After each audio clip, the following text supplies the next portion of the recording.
Hi, everybody. This is Gary Diem, Sentiment Timing, and this is our technical video report for Thursday, January 5th, 2023. So the Bulls just have no life in them right now.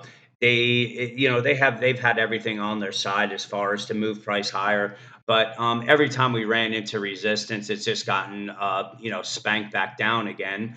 And from there, I decided to I moved my stop up a little bit because you can only get so many tries before you have to start drawing lines in the sand. And I'm not committed. I'm not really committed to the bullish side here. I did believe we were going to get some kind of Santa Claus rally that was going to carry into 2023.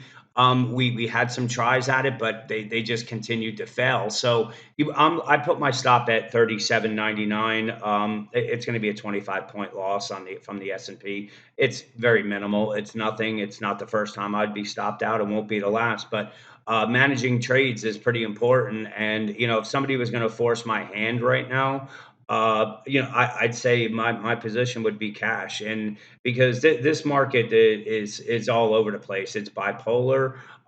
It's news driven with the Fed, and not even the Fed, but it's more the data that's coming out that's going to affect it. And the thing is that the interest rates are going to stay high. I don't know why people have this pipe dream of that they're gonna stop raising rates and gonna start cutting them. It's never happened before in the history of our of the stock market, when we're with GDP and everything where it is, where in the Fed raising rates. We've never gone into, even if it's a mini recession. So it's gonna, we've always had a recession before the low was in. So I think it's going to be the same, but there's going to be a lot of moves inside that, say, the bigger move. Even though I think a lot of people that are having this, putting this year end bearish case in place. Me personally, I think that too many people are looking that way, and something's going to happen to have them on the wrong side and covering and driving this market higher. Not for any economic reasons or administration or decisions that are being made. I'm not sure what the reason will be, but I just, when everybody's looking in one direction, using history as our guide, they're going to end up wrong. So anyway, like I said, the Bulls, they gave it enough tries here. This is, we were averaging in down here. We got in at the 38.25 was the average. We had the great jump. Everything looked like it was going fantastic for the trade. And then we had some economic data that came out and drove us through the lows. So then we found, from there we started, buying, and we weren't making any lower lows. But what happens is, every time we are coming into the resistance, the market just sold off. So in my eyes, if I can walk away with a 25-point loss from the S&P, that's so minimal on it.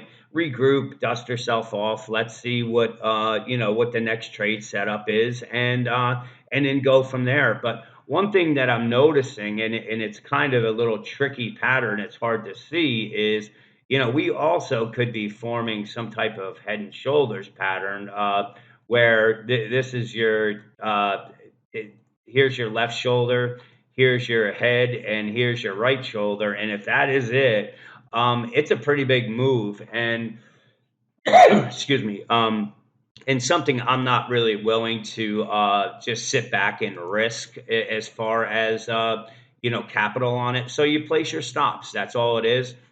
If this pattern is in play, we're looking at about 100-point move below. If it breaks through this line here, that's going to bring us down close to the 3,700 support, which is one of the places I was kind of hoping that we were going to be layering in down at the 3740, but we never got down there.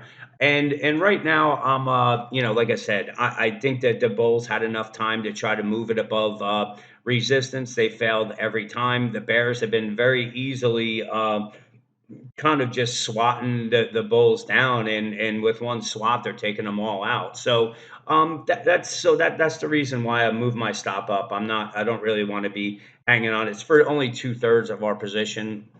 as well. So again, not any major loss. Is it frustrating because I think that we should have gone higher? Yes, we should have, but like I said, we just couldn't get through resistance. So for tomorrow, if the Bears can open up through this 38.03, there's support at the 37.93. If you wanted to move your keep your stop say below this 39.80, it's still, for two-thirds of a position and of, that's about a 45-point loss.